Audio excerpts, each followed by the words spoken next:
Hello my YouTube family, welcome back to my channel Shweta Rajput versatile. तो guys, कैसे हैं आप लोग? आई होप सब लोग बहुत स्वस्थ होंगे। भगवान से यही प्रे करूँगी कि सब मेरे जितने भी यूट्यूबर वेल विशर हैं वो सब लोग स्वस्थ हों। तो चलिए आइए, मैं आपको आज नीलकमल और लाल कमल की एक स्टोरी सुनाने जा रही हूँ। एक राजा की दो रानियाँ थीं।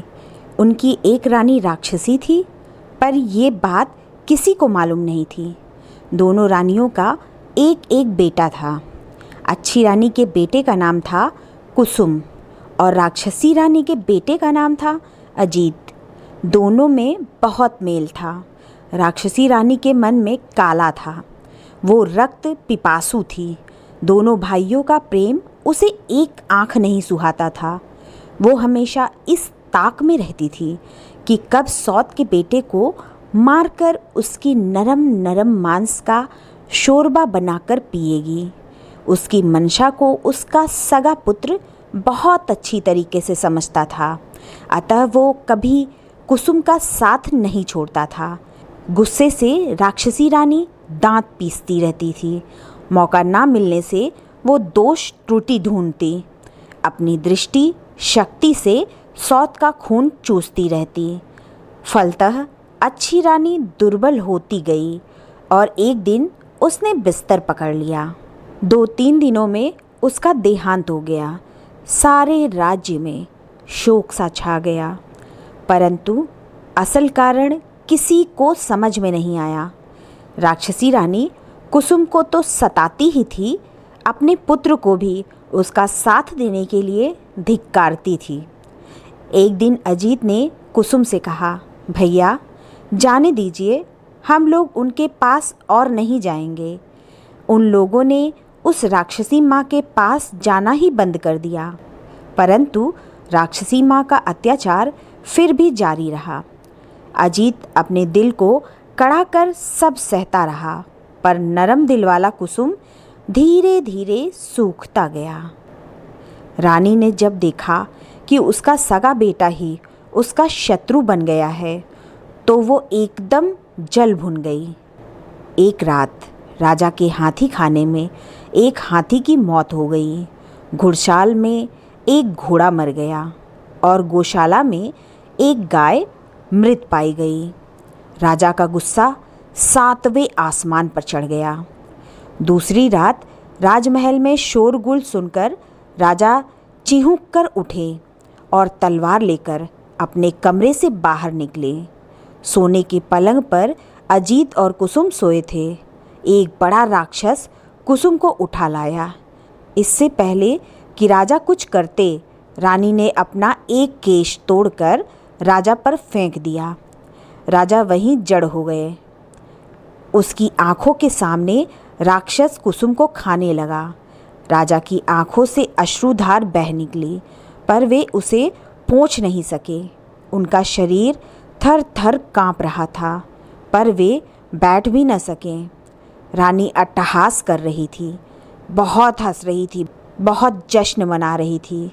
अजीत की नींद टूट गई। उसने देखा कि कुसुम भैया पास में नहीं हैं। वो हड़बड़ा कर उठा। उसने देखा कि रानी के हाथ का बाला कंगन झमझम कर रहा है और कुसुम भैया को राक्षस खा रहा है। क्रोध से उसका शरीर जलने लगा। वो दौड़कर वहां पहुंचा और राक्षस के सर पर एक जोर का घूंसा मारा। राक्षस हाय हाय कर चित्कार कर उठा और सोने का एक टुकड़ा उगलकर भाग गया। रानी ने देखा कि ये तो अनर्थ हो रहा है, अपना ही पुत्र दुश्मन बन गया है। क्रोधाग्नि में जलती रानी अपने ही पुत्र को चबाने लगी। तभी उसके गले से लोहे का एक टुकड़ा गिर पड़ा। हतप्रभ होकर वो उछल पड़ी और उसने सोने एवं लोहे के टुकड़े को लेकर छत पर चढ़ गई। छत पर राक्षसों की भीड़ थी। उनमें कुछ कह रहे थे और खाऊंगा और खाऊंगा, और कुछ कह रहे थे अपने देश जाऊंगा। रानी बोली, मैं यहाँ रहूंगी, तुम लोग अपने देश जाओ। झुंड बनाकर राक्षस अपने देश की ओर चल भागे, तो उनके धक्के से राजभवन का शिखर टूट गया। पेड़ पौधों की डालें टूट गईं। नदी के जल में उत्ताल लहरें उठीं और राजा का हृदय कांप उठा। जली भुनी रानी अपने कमरे में आई। उसे कहीं से भी चैन नहीं आ रहा था। रात काटे नहीं कट रही थी।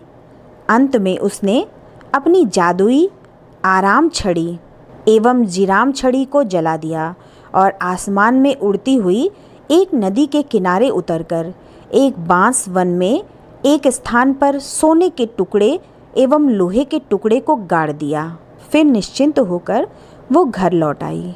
दूसरे दिन राजा ये देखकर हैरान रह गया कि पूरे महल में जगह जगह हड्डियों के ढेर, रास्ते में भी सर्वत्र हड्डियां बिखरी हुई हैं। पूरे देश में राक्षसों ने आतंक फैला रखा है। रक्षा का कोई मार्ग नहीं। जब लोगों ने सुना कि राक्षसों ने राजपुत्रों को भी खा लिया है तो सब झुंड का झुंड बनाकर राज्य को छोड़कर भागने लगे।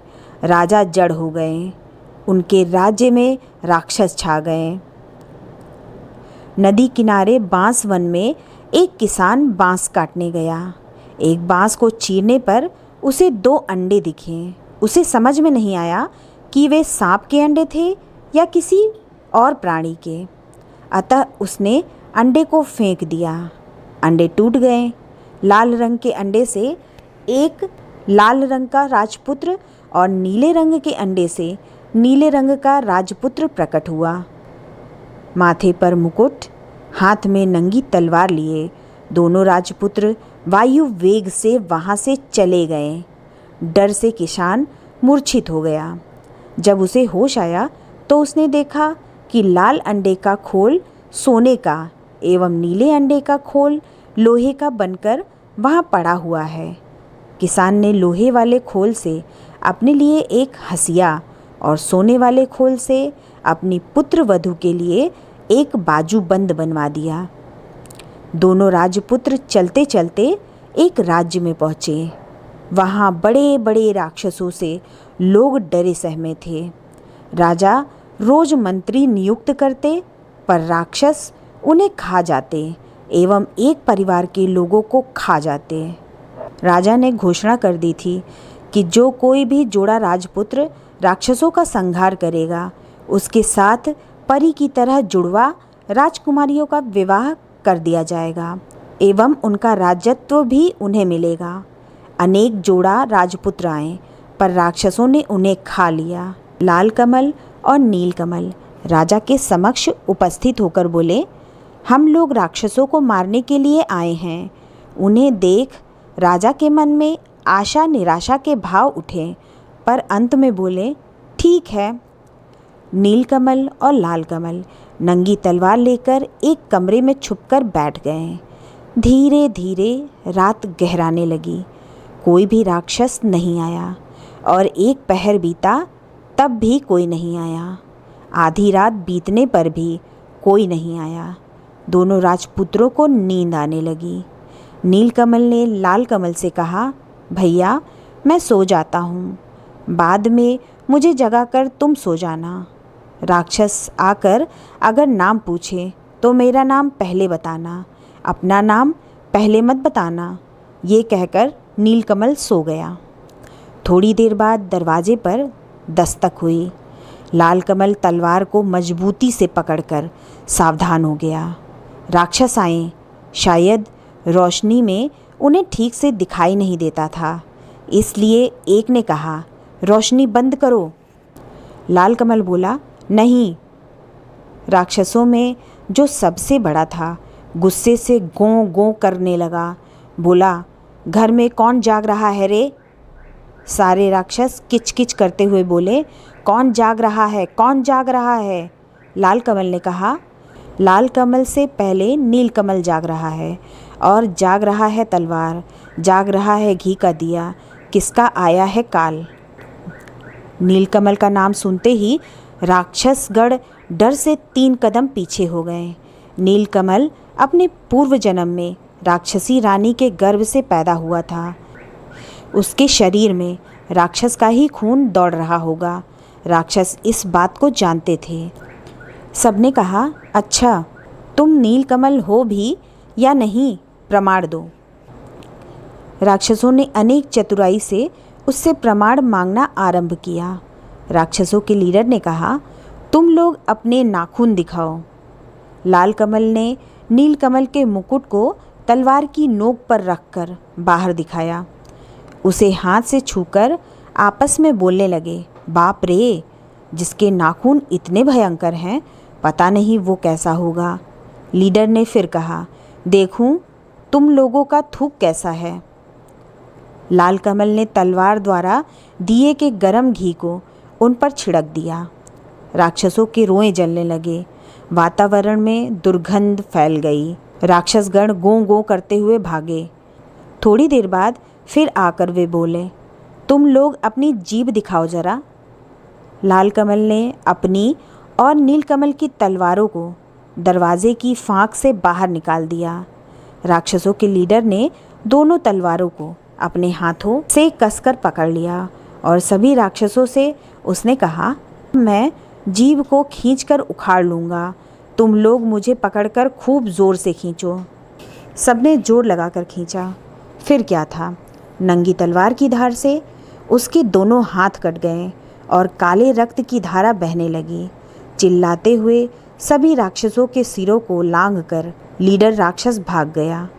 बहुत देर बाद लीडर राक्षस फिर कहीं से आया और पूछा, कौन जाग रहा है, कौन जाग रहा है। बहुत देर तक किसी राक्षस की आहट न पाकर लाल कमल निश्चिंत हो गया था। उसे नींद आने लगी थी। वो अवस्था में उसके मुख से निकल गया, लाल कमल जाग रहा है, और उसकी बातें मुंह में ही रह गईं और दरवाज़ा तोड़कर सभी राक्षस लाल कमल पर टूट पड़े। घी का दीपक उलट गया, लाल कमल का मुकुट गिर गया। वो चित्कार कर बोला, भाई। नीलकमल की नींद टूट गई। उसने देखा राक्षस हैं। अंगड़ाई लेते हुए उसने कहा, आराम छड़ी विराम छड़ी, जाग रहा है रे कौन, देख जरा दरवाजे पर मेरी नींद तोड़ रहा है कौन। नीलकमल की आवाज़ सुनते ही सारे राक्षसों की सिट्टी बिट्टी गुम हो गई। वे अधमरे हो गए। नीलकमल ने घी के दिए को जलाया, फिर सभी राक्षसों को तलवार से काट डाला। राक्षसों को मारकर हाथ मुंह धोकर दोनों निश्चिंत होकर सो गए। दूसरे दिन सुबह राजा ने देखा दोनों राजपुत्र एक दूसरे के गले में हाथ डालकर सो रहे हैं। उन्हें ऐसा लगा मानो दो लाल अड़हुल के फूल हैं वे। चारों ओर राक्षसों की लाशें पड़ी हुई हैं। देखकर राजा गदगद हो गए। दोनों भाइयों को जोड़ा राजकन्या एवं राजपाट मिल गया। उधर राक्षसी रानी ने राजभवन में अपना आधिपत्य जमा लिया था। आई राक्षस एवं काई राक्षस नामक दो राक्षस दूतों ने उन्हें राक्षसों की मरण कथा की सूचना दी। सुनकर रानी हतप्रभ होकर अपनी छाती पीटने लगी और बोली, आई रे काई रे, अब तो मैं नहीं बचूंगी रे। राक्षसी रानी के कहने से आई काई दोनों राक्षस दूत सिपाही का वेश धारण कर नीलकमल एवं लाल कमल की राजसभा में गए और बोले, छाती में कील पीठ में कील, हमारे राजा को जब तक राक्षसों के सिर का तेल नहीं दिया जाएगा उनकी बीमारी दूर नहीं होगी। लाल कमल नीलकमल ने कहा, ठीक है, तेल ला दूंगा। नई तलवारों में धार देकर दोनों भाई एक जंगल में पहुँचे। एक विशाल बरगद के पेड़ के नीचे विश्राम हेतु बैठे। पेड़ पर एक बेंगमी पक्षी का घोंसला था। बेंगमी ने बेगमा से कहा, काश कोई दयालु व्यक्ति होता जो अपने 2 बूंद रक्त से हमारे बच्चों के प्राणों की रक्षा करता। ये सुनकर लाल एवं नील ने कहा, पेड़ पर कौन बातचीत कर रहा है, हम लोग अपना रक्त दे सकते हैं। ये सुनकर बेगमी खुशी से आहा आहा करने लगी। बेगमा नीचे उतरा। दोनों भाइयों ने अपनी उंगली चीरकर उसे खून दिया। खून लेकर बेगमा ऊपर चला गया। थोड़ी देर बाद सो सो करते हुए बेगमा के 2 बच्चे नीचे उतरकर बोले, हमारे प्राण बचाने वाले राजपुत्र, तुम लोग कौन हो? हम तुम्हारे लिए क्या कर सकते हैं, बोलो। नील और लाल ने कहा, हमें किसी चीज़ की ज़रूरत नहीं, बस तुम लोग जीवित रहो। बेगमा बेगमी के दोनों बच्चों ने कहा, ठीक है, पर तुम लोग जाओगे कहाँ? चलो हम तुम्हें पीठ पर बैठाकर वहाँ छोड़ आते हैं। दोनों राजपुत्र उनकी पीठ पर बैठ गए। देखते ही देखते तीव्र गति से वे हूँ हूँ कर उड़ने लगे। नदी नाले, जंगल, पहाड़, सूर्य चंद्र को पीछे छोड़ वे शून्य में उड़ने लगे। 7 दिन 7 रात तक लगातार उड़ने के बाद 8वें दिन वे एक पहाड़ पर उतरे। पहाड़ के नीचे मैदान, मैदान के उस तरफ राक्षसों का देश। नीलकमल ने कुछ उड़द के दाने चुनकर लाल कमल के कोंच में रखते हुए कहा, लोहे की उड़द चबाने के लिए वे कहेंगे तो इसे चबाना। उसके बाद वे आगे बढ़ने लगे। मैदान को पार करते ही राक्षसों के एक दल ने उन्हें घेर लिया और चिल्लाने लगे, हाउ माऊ काऊ, मानुष गंध पाऊं, पकड़ पकड़ कर खाऊं। उन्हें देखते ही नीलकमल ने चिल्लाकर कहा, नानी माँ, हम लोग आए हैं, तुम्हारा नीलकमल गोद में उठाकर हमें ले चलो। ठहरो ठहरो, रुको रुको, कहकर सभी राक्षसों को रोककर लंबे लंबे हाथ पैर वाली, विशाल जटा वाली एक बूढ़ी राक्षसी ने आकर नीलकमल को गोद में उठा लिया और मेरा नीलू, मेरा नाती कहकर दुलार करने लगी। नानी के शरीर की दुर्गंध से नीलकमल को उल्टी आ रही थी। लाल कमल को देखकर वो बोली, तुम्हारे साथ वो कौन है रे? नीलकमल बोला, वो मेरा भाई है नानी, भाई। बूढ़ी बोली, तब मानुष गंध क्यों पा रही हूँ? अगर मेरा नाती है तो लोहे की उड़द खाकर दिखाए। इसके साथ ही उसने अपनी नाक से 5 लोहे की उड़द निकालकर लाल नाती को खाने के लिए दिए। लाल कमल को पहले से ही पता था। उसने चुपचाप लोहे की उड़द को अपने कपड़े में छिपा लिया और सचमुच की उड़द निकालकर कटर कटर करके चबाने लगा। बूढ़ी राक्षसी को विश्वास हो गया कि लाल कमल उसका नाती ही है। खुशी से वो गदगद हो गई। दोनों नातियों को गोद में लेकर वो दुलार करने लगी।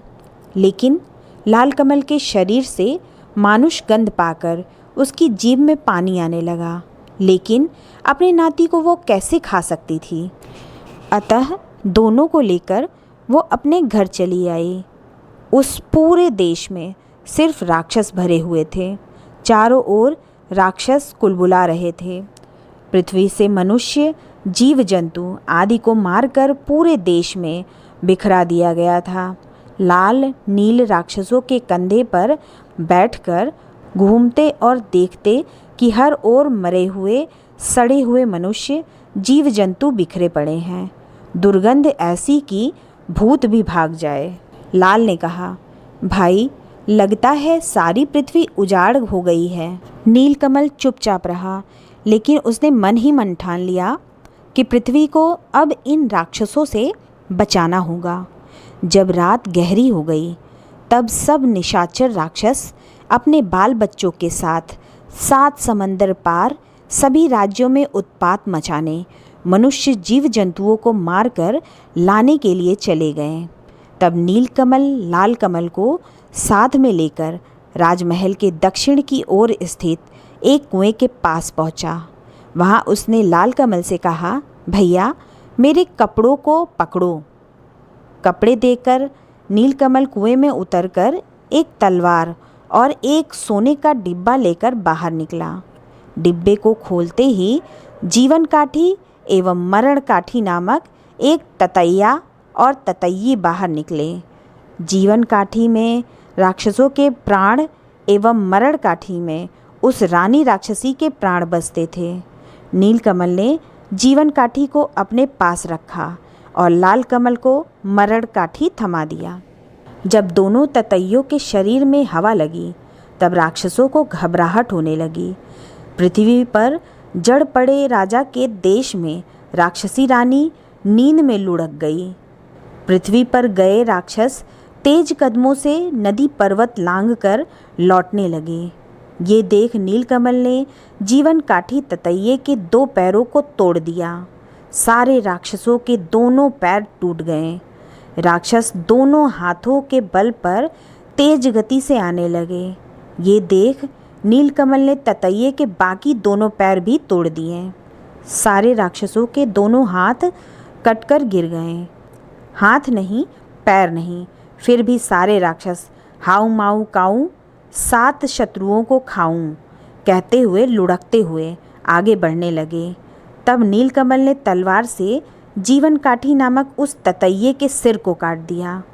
इसके साथ ही सारे राक्षसों के सिर कटकर लुढ़कने लगे। बूढ़ी राक्षसी का सिर छिटककर नीलकमल और लालकमल के पास आकर गिरा। नीलकमल और लालकमल ने उस बूढ़ी राक्षसी के सिर को एक नए कपड़े में बांधा और मरण काठी नामक ततैये को सोने के डिब्बे में डालकर बेगमा बेगमी को पुकारा। 3 माह 13 दिनों के बाद दोनों भाइयों के पैर अपने देश में पड़े। सर्वत्र उनकी जय जयकार होने लगी। नीलकमल और लालकमल ने कहा, कहाँ हैं वे सिपाही लोग, दवा ले जाओ। लेकिन वे तो सिपाही नहीं, राक्षस थे। वे लोग उसी दिन मर गए थे। नीलकमल एवं लालकमल ने छाती में कील, पीठ में कील वाले राजा के देश में अपने सिपाहियों द्वारा राक्षसनी का सिर भिजवा दिया। सिर को देखते ही राक्षसी रानी अपने वास्तविक रूप में आ गई और गुस्से में लाल पीली होती हुई अविलंब नीलकमल और लालकमल के राज्य में पहुंच गई। लालकमल ने मरण काठी नामक ततैये को सोने के डिब्बे से बाहर निकाला।